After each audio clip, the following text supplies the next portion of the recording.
Hello hello hello, Duryodhan Ganguly speaking.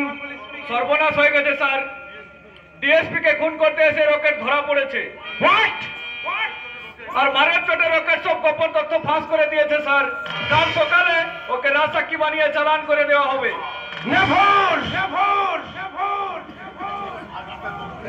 আজ রাতের মধ্যে রকেটকে আমার চাই এবং ওকে হাজির করার দায়িত্বটা আপনার। অসম্ভব স্যার, রঞ্জনকে ছেড়ে দেওয়ার পর ডিএসপি আমাকে সন্দেহ করে। তাছাড়া কোরা পাড়ার মধ্যে রকেটকে কে কাকে সন্দেহ করে তা আমার জানার কোনো প্রয়োজন নেই। আমার শুধু রকেটকে প্রয়োজন। আজ রাতের মধ্যেই রকেটকে যদি আমার কাছে হাজির করাতে না পারো, তাহলে কাল সকালে তোমার স্ত্রী আর শিশু পুত্রের লাশ দুটো গঙ্গায় ভাসবে।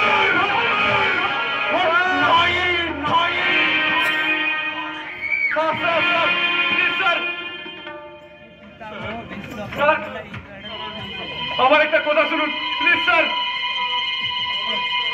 শালা শুয়োরের বাচ্চা আমাকে বিপদে ঠেলে দিয়ে নিজে বাঁচতে চাইছে। ওহ, শালার সঙ্গে কেন যে হাত মিলিয়েছিলাম। এখন আমি কি করি? রকেটকে বের করে আনতে না পারলে আমার স্ত্রী আর খোকন শোনা না না, যেমন করে হোক আমাকে রকেটকে বের করে আনবে। আগে ওর বিচারটা করে দিয়ে বিচার? ওই শালা পেরা মাস্টার আমার লজ্জাবতী ইজ্জত ছিনিয়ে নিয়েছে। ওর বিচার করো দারোগা বাবু। আরে দাদা, ওসব ছোটখাটো ব্যাপার নিয়ে মাথা কামানোর সময় আমার এখন নেই। ছোটখাটো ব্যাপার কি বলছো দারোগা বাবু? ছোট জাত বলে মেয়ের ঘরে মেয়ের সম্মান নেই। এই যে যদি আপনার ঘরের মেয়ের ঘটতো তাহলে কি করতে? খবরদার ছোট লোক, আর একটা বাজে কথা বললে মেরে মুখটা তোর আমি ভেঙে দেবো। যা ভাগ এখান থেকে।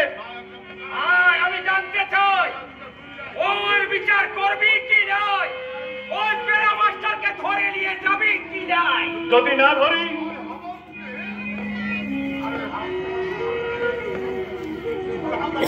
তবে আমরা তোমাকে ঘিরে ধরবো, জোর করে ছিনিয়ে নেবো তোমার আইনের, ছিনিয়ে নেবো তোমার আইনের হাতিয়ার।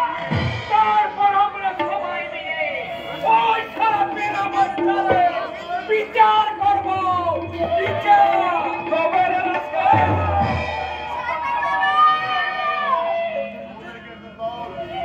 শুন রে, তোদের মতো ছোট লোকদের জন্য আইন নয়।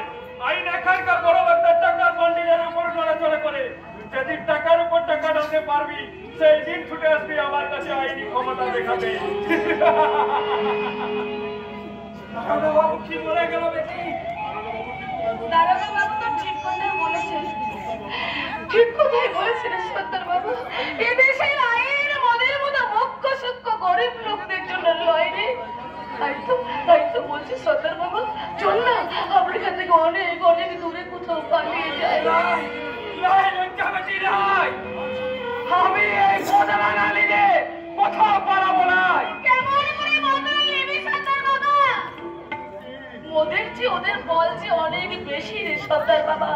ওদের গায়ে আমরা একটা হাত দিলে এদেশের আইন ওদের যে কেটে কুচি কুচি করে ফেলবে। আইনের বিচারে ওদের তো কিছু হবে নাই, ওদের কিচ্ছু হবে নাই।